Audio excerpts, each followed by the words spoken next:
السلام عليكم الشيرات، كي راكم دايرين؟ راكم غايه؟ كي راكم دايرين مع الصحه؟ ان شاء الله بربي هذا الفيديو يلقاكم خير على خير، ومرحبا بكم في قناتي مطبخ نور الهدى. اليوم الخواتاتي جبت معكم حاجه خفيفه، وهو طاجين الزيتون المشوي. كيما راكم تشوفوا انا جابه لي الزوج تاعي هكذا. هذا الزيتون مشوي، وجابه لي مبريباري به بصوالحه بالحرور بالزيت زيتون كيما راكم تشوفوا هنايا. ها هوينه. اليوم غادي نديرها معاكم مرقه لاصوص خفيفه وتجي شابه ما شاء الله.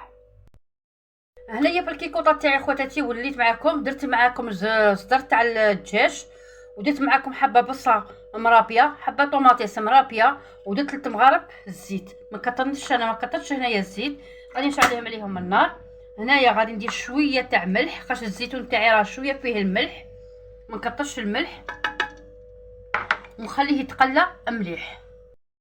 هنا كما راكم تشوفوا شويه تبدا تقلى لي لحم الدجاج تاعي مع ديك البصله والطوماطيس.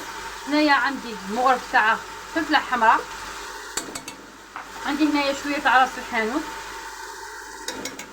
عندي هنايا الكركم،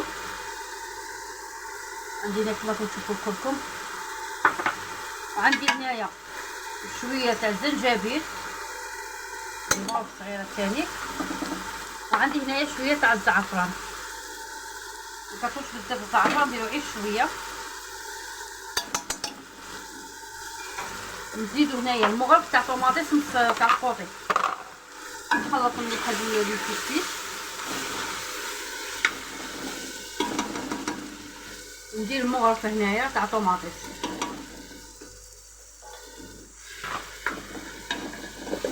نخلط ديك الطوماطيس اللي تيجي تخلطوا لي مليح مع الدجاج، ونمرق بالماء حامي، يكون حامي ماشي يكون بارد. والسر في التقليه هذا تاع الزيتون كي تقلي الدجاج تاعك مع التوابل وكلشي يجيك الماكله تجيك بنينه.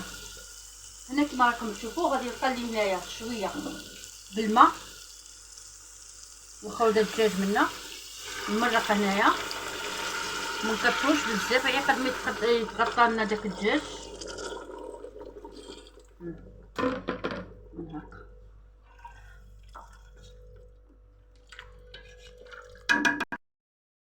هذا هو الزيتون تاعي، دوك غادي نرميه في المرقه تاعي، راهي بدات تغلي هنايا كما راكم تشوفوا. قلت لكم هذا الزيتون يجي ما شاء الله، هذا ديروه في عينيكم وديروه في رمضان ان شاء الله بربي يجي ما شاء الله. غادي نرميه هنايا بيه بداك الحار تاعه، بيه بزيت الزيتوني، فيه كلشي. هذا ما نرمو والو.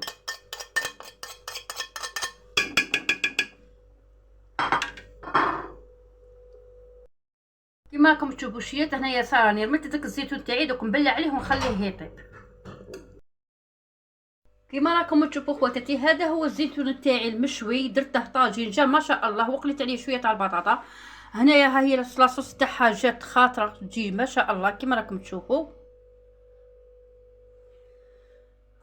كما راكم تشوفوا خواتاتي هذا هو الزيتون تاعي المشوي كما راكم هنايا. وهذه البطاطا مقليه درتها ليها شويه زوقتها جات ما شاء الله. سجلوها خواتاتي في رمضان ان شاء الله، واحد يبدل شويه شويه، نفوتوا داك الزيتون القديم ونديروا الجديد ان شاء الله بربي بالصحه والهنا، ويدخل علينا رمضان بالصحه والهنا، وتبقوا على خير. في الفيديو اخر ان شاء الله، وجربوه الشيرات وما تندموش باذن الله.